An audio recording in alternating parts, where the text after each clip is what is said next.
John was a man of great wealth and influence. His name graced the covers of business magazines. His investments always seemed to yield gold. He lived in a sprawling mansion, a testament to his financial prowess, and drove cars most could only dream of. Yet, for all his worldly success, John felt a nagging emptiness within him. He attended church every Sunday, meticulously dressed in his finest suit. He would sit in the front pew, his donation always the largest received. He believed this outward show of piety was enough, a kind of transaction, ensuring his place in the afterlife. But deep down, John knew his heart wasn't in it. His actions were driven by a desire for recognition, for the admiration of his peers. His faith was a means to an end, not a source of genuine comfort. John lived his life on his own terms, driven by material gain. He was successful by any worldly measure, yet a profound sense of unease lingered within his soul. One evening, as John was leaving his office after a particularly grueling day, he felt a sharp pain in his chest. He collapsed to the ground, his life's work flashing before his eyes. The paramedics arrived quickly, but it was too late. John was gone. He found himself in a dark void, unsure of where he was or how he got there. As his eyes adjusted, he saw a faint light in the distance. With hesitant steps, he moved towards it. The light grew brighter as he drew closer, revealing an ornate gate shimmering with an ethereal glow. He had never seen anything so beautiful, so awe-inspiring. As he approached, a sense of peace washed over him. This, he thought, must be the entrance to paradise. Standing before the gate was a being of pure light, its features indistinguishable yet strangely comforting. Its eyes, filled with wisdom and compassion, seemed to look deep into John's soul, seeing every deed, every thought. Am I dead? John stammered, his voice barely a whisper. You are in the in-between, John, the being replied, its voice a melody that resonated in the air. A place of transition. We are here to determine your path. John felt a surge of confidence. I led a good life, he declared. I went to church. I gave generously to charity. Surely my place in paradise is assured.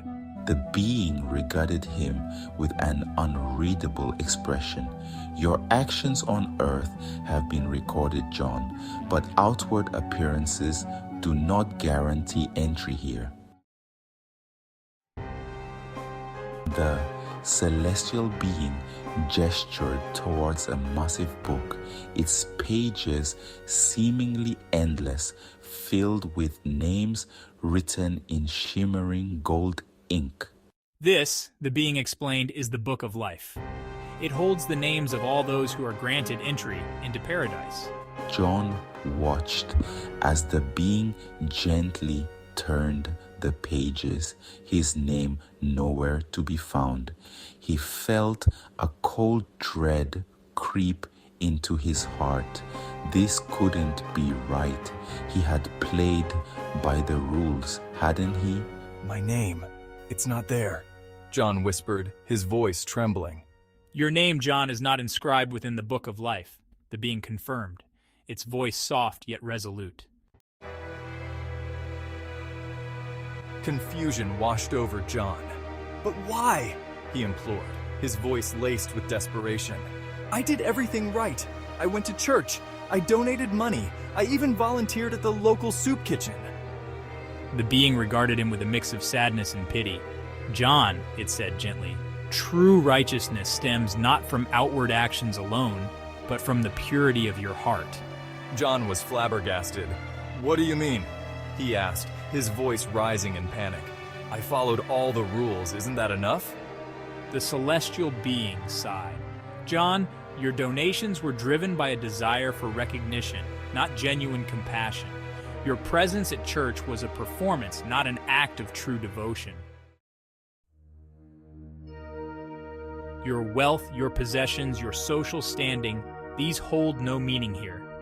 What truly matters is the state of your soul, the love you held, the kindness you showed, not for personal gain, but from the goodness within. John struggled to comprehend. His entire life had been dedicated to accumulating wealth and prestige, believing that these were the keys to happiness, to securing his place in the afterlife. But what about my donations, my good deeds? John, true charity comes from a place of selfless love, not a desire for recognition or a means to cleanse a guilty conscience. Your actions were driven by ego, not by genuine compassion. John felt a profound sense of despair. His carefully constructed world, a world built on material success and outward appearances, was crumbling around him. He had spent a lifetime chasing empty pursuits, neglecting the true treasures of the soul. He caught a glimpse of the abyss, a chasm of nothingness that filled him with unimaginable terror. This was his fate, the consequence of a life lived in pursuit of the ephemeral, the superficial. And in that moment of utter despair, a glimmer of understanding pierced through John's fear. He had spent his life accumulating wealth, believing it would bring him happiness and security, but he had never truly lived. He had never allowed himself to experience the simple joys of life, the deep satisfaction of connecting with others on a genuine level. It is not too late, John. Even now, you can choose a different path. Repent for your past transgressions. Embrace humility, empathy, and unconditional love. Seek forgiveness and strive to live a life of genuine purpose. The words struck a chord within John. He realized that his life had been a series of missed opportunities. He had been so focused on accumulating wealth and prestige that he had neglected to nurture his soul, to cultivate the virtues that truly mattered. John looked at the celestial being, his eyes filled with remorse. Is there nothing I can do? Salvation is not a destination, John, but a journey that begins with a single step towards redemption. Even now, in this in-between, you can choose to turn towards the light. John's story is a potent reminder that true fulfillment cannot be found in worldly possessions or outward appearances. It lies in the depths of our souls, in the love we share, the compassion we embody, and the positive impact we have on the lives of others. It is never too late to change our course, to turn away from a life driven by ego and embrace a more meaningful existence. Let us strive to live each day with intention, with kindness, and with a deep and abiding love for our fellow human beings. For it is in giving of ourselves, in enriching the lives of others, that we truly find our own redemption. Life is not a dress rehearsal. We are here to learn, to grow, and to make a difference. Let us choose wisely